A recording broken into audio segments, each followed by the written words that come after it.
Broadcasting live from the Business Radio X studios in Houston, Texas. It's time for Houston Business Radio. Now, here's your host. Hello, Houston. Trisha Stetzel here, bringing you another episode of Houston Business Radio. Really excited about the guest that I have on today. We met through the Houston Regional Veterans Chamber of Commerce, Andrew Jacobson, who brings over 25 years of leadership and executive experience in facilitating strategic transformation, operationally, structurally, financially, and most importantly, culturally. Andrew served in key leadership, coaching, and advisory positions in the military, Fortune 100 companies, and ministry organizations. In his role as Chairman of C12 Houston, Andrew partners with Christian CEOs and business owners to more effectively steward the resources that God has placed under their leadership. Andrew, welcome to the show. Thank you, Trish. It's an honor to be here.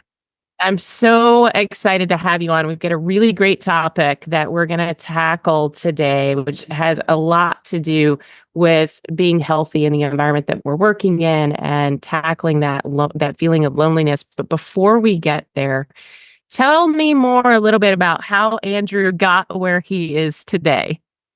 I will make it. It's a long story, which I'll make very short. But I started my career more in the traditional corporate track, really in the financial services industry, working for a Fortune 100 company, and moved up through the ranks on the HR side, organizational strategy, the people and culture side. I got my start in commercial lending as a commercial lending analyst, but ended up as VP of HR for North America for that organization, for one of their divisions.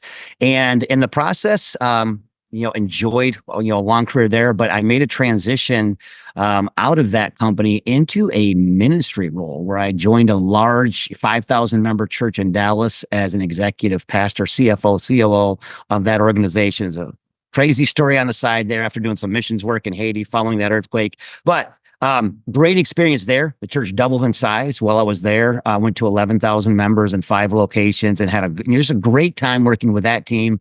Left there and moved to Houston in 2016 to take on chief operating officer role at another financial services organization. And I again, led that organization really on a large cultural transformation. And I'm excited about that company today. They are winning awards every year, multiple awards for the culture and the work environment they have created. But I left there after I felt like my time there was done. The work I was there to accomplish had been accomplished. And I'm looking for my next role where I could help other organizations achieve that same cultural transformation, healthy workplace, and have a, kind of a significant impact on the community, on the lives of the people that work for those organizations. Came across C12. I had never heard of C12 before, but in the course of my search, talked to the founder of C12 here in Houston, and talked about my background, and he impressed upon me the opportunity to come alongside 20 to 30 CEOs and really help multiple companies achieve that same transformation. And that's what I launched in May of last year, and I'm now facilitating CEO and business owner peer advisory boards and doing one-on-one executive coaching here in the Houston marketplace. That's fantastic. I'm going to have you back just to talk about all of the things that you've done.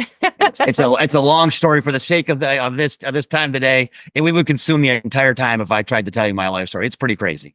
Totally get that. Now, on a serious note, I want to dive into this epidemic of loneliness and isolation. You've got the Surgeon General's report. Did you review? This came out late last year, and I think impact that this epidemic of loneliness and isolation has in the business space is huge. What are your thoughts? Absolutely. The scary part about it, Tricia, is that report was issued late last year. It was an 85-page report, and the Surgeon General really referred to this as an urgent public health concern. But it went kind of largely under the radar. Cigna did another really exhaustive research project that they released in February of this year, talking about the impact of loneliness and isolation on the American public. And it really has been, when you think about it, coming out of that report, they discovered 58% of Americans today are battling loneliness. I mean, that's a staggering number when you think about it. And when you go to the younger generation, 78% of Americans under the age of 30 are struggling with loneliness right now. And it is impacting not just personal lives, it's impacting the marketplace. It's impacting companies, whether you have 5 employees or whether you have 500 employees or 5,000. It is impacting. The Cigna report actually, their research came back and explained that $154 billion are lost in productivity annually due to loneliness. It's not even due to all the other health issues, but due to loneliness alone, it is impacting the markets. And so the question is, what are we doing about it? And I will tell you, I think what's really troubling, I said 58% of the American public, but when they took a look at business leaders, 70% of business leaders there's the reason why they say it's lonely at the top. 70% of business leaders, according to the Cigna research, are struggling with loneliness right now. And there was a Harvard Business Review article, ironically, the almost exact same number. C-suite executives, 70%, according to Harvard Business Review article last year in 2023, had 70% of C-suite executives that are looking at leaving their role and leaving their company altogether due to exhaustion and fatigue, but also due to loneliness. And so it is one of those things, we're not talking about it. We should be strategizing as business leaders. This is something we should be taking serious. It could be a major challenge, but it can also be a great opportunity for the company owners, the business leaders that recognize this for what it is and actually begin to take just modest steps to address it. It can not only have an incredible positive impact on your business performance, but on the lives of your employees. I would even go your suppliers, your vendors, your marketplace, everybody you're interacting with. Healthy companies radiate health, and it definitely has a trickle-down effect.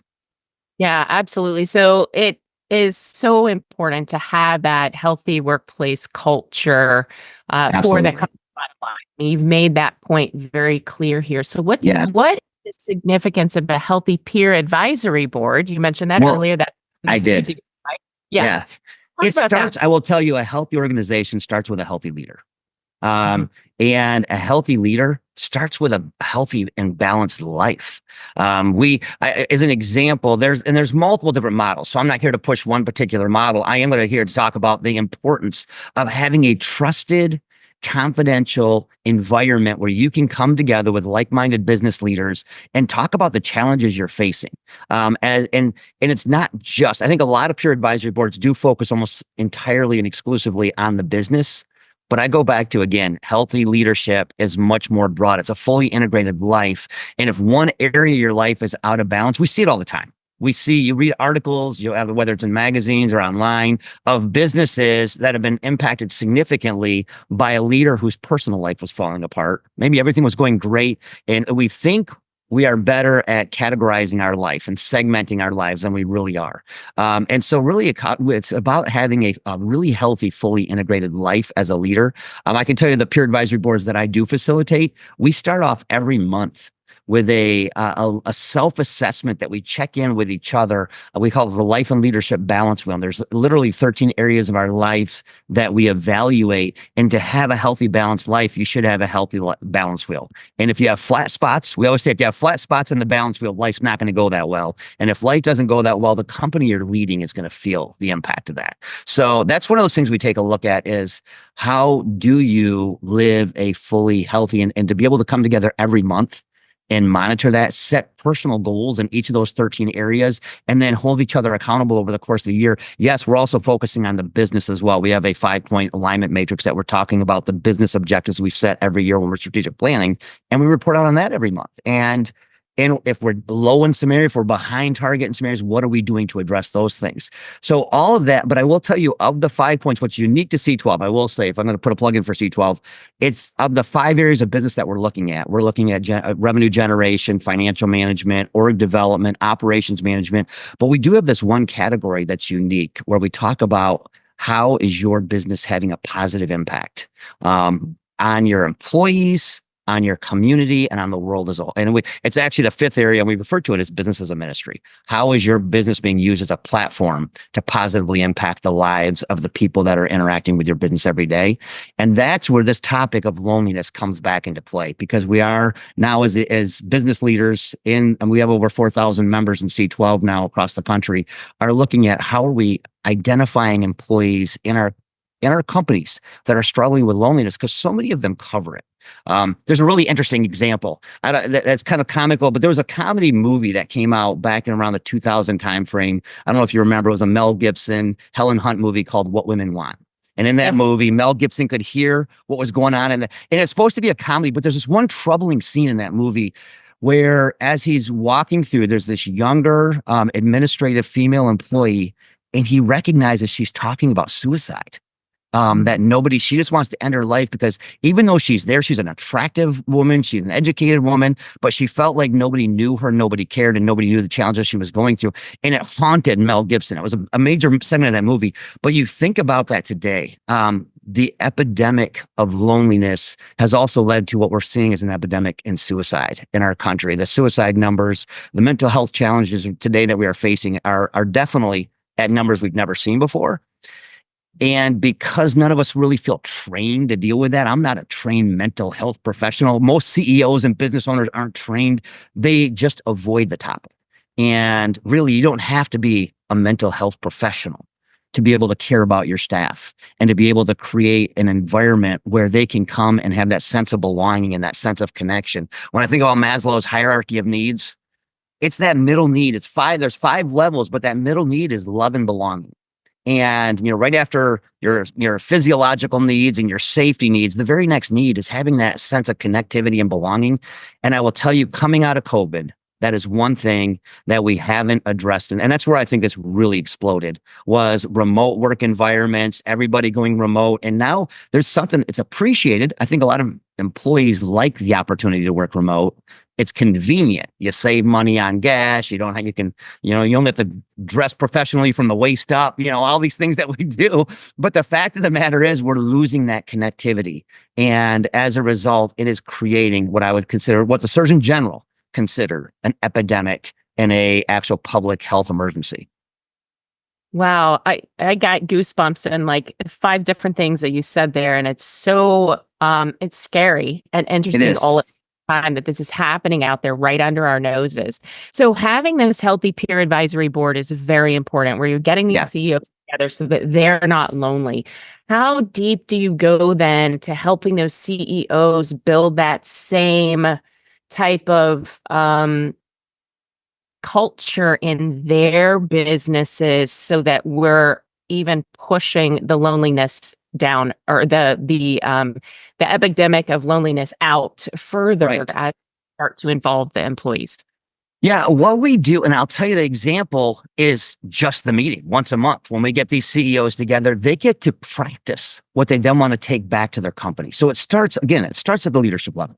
A healthy company will start with a healthy leader. That healthy leader will build a healthy leadership team. That healthy leadership team builds healthy. And again, I'm going now to multi-level, a tiered company. If you're just 5 employees, that healthy leader walks back and creates a healthy environment. But if it's a larger company, it starts at the leadership level.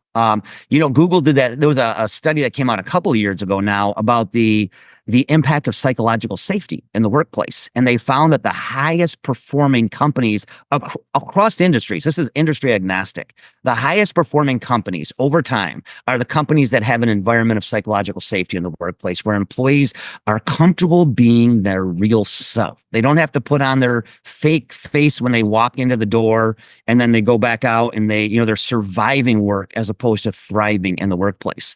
And so it does start at that leadership level. And just to clarify, this isn't all we talk about. This is a topic when we were coming about this. I mean, obviously we are talking about all different business topics. Every month is another business topic. This month we just talked about the healthy elements of a solid sales architecture. What all goes into a highly productive sales architecture. But a couple of months ago, when we talked about this topic of just overall connectivity and engagement in the workplace versus loneliness and isolation, what are some common practices? And companies that are part of the C12 organization took those. There was actually a number of things we walked away from. And it's neat to have them come back the next month and the following month and start reporting out on some of the things they've already put into place, creating a caring matrix as part of their dashboard. You all have leadership dashboards. We have key performance indicators. We're talking about all of our business performance. But I go back to, again, I don't care what business you're in, your people Unless you're a solopreneur and it's all technology driven. I don't know, maybe but even then, it's you as a person are still, your mental health, your emotional health is still so important. But most companies, when it comes to caring for their people, that seems to be one of those things they kind of dump over to an HR department somewhere and say, you come up with programs, you do this. We're about something else, whatever your industry is. We're about the industry productivity. We're not so much about the people. And yet it's the people that make it happen. And as the people are the healthier or lack of health, it does manifest itself in the performance of the company as a whole.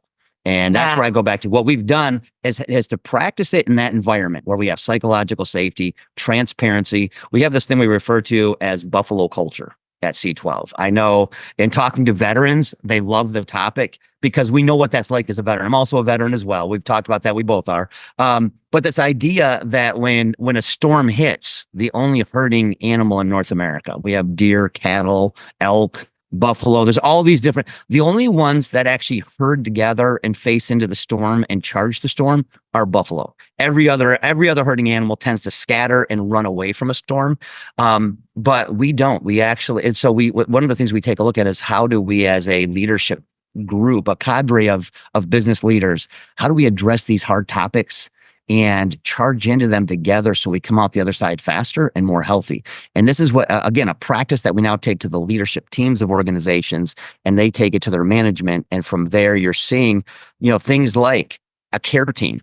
Some of these employers have created a care team. It's different. And it's usually a group of employees, maybe one or two employees from different departments that come together, and they're creating, social events. They're creating, opportunities outside of work for people to connect and feel a part of something. They're even creating serving opportunities. There's something really healthy about serving together.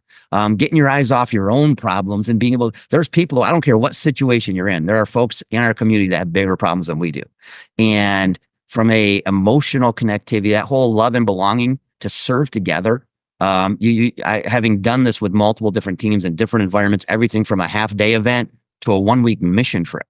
And we actually had a corporate mission trip that we did every year to see how that changes the culture and the work environment. And when it comes down to it, the quality of the work product is definitely impacted significantly by having a team that is excited and thriving in their work environment. That's awesome. So, Andrew, I want to talk specifically about C12. I know you've been talking at a high level. You've given us some little tidbits about it. But C12 attracts Christian CEOs. Who, if you could speak to your best client right now, Yes. or potential client, who might that be? Really, when it comes down to it, I think the ideal client, and they're out there today, we haven't done a really effective job yet of building the brand awareness of C12. So I'll just say that for the ideal client is the CEO, the business owner. There's both depending on how the organization is structured, but the top of the org chart, who is looking for maybe some additional input. I think we all get stuck often in positions where we're now making decisions and we're like, man, it'd be great if I had somebody to talk to who's navigated, I always say navigated this section of the river before. We're going down a section of a river, there's rapids, there's rocks. It would be nice to talk to somebody who's navigated that section of the river to tell us what to look out for. And in the corporate world, what that means is coming together as a group. C12, we have 12, it's called C12 because there's 12 in each forum. We get together once a month. And like I say, we start off with talking about, personally, whatever our challenges are, whatever our successes are, and we provide advice and counsel to each other as a group.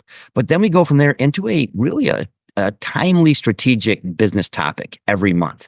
And these are, the curriculum is developed for the global C12 organization. So if you're in a C12 forum in Boston, or if you're a C12 forum here in Houston, or if you're in South Africa or Taiwan, we actually are in 7 countries now, you're going to have a very similar experience when it comes to the curriculum. And it is business topics that'll help you as a leader just become more knowledgeable. These are MBA caliber curriculum that we go through every month. We do a deep dive every month into one of the 12 companies, and it's a case study for everybody in the room. But at the end of it, that CEO or business owner is able to bring, after doing a presentation on what their company has done over the last 12 months, what their goals are for the next 12, but these are the challenges they're facing. And then we together collaborate and brainstorm on the best solutions. 12 minds at a table running companies are going to make way better decisions than a CEO in isolation.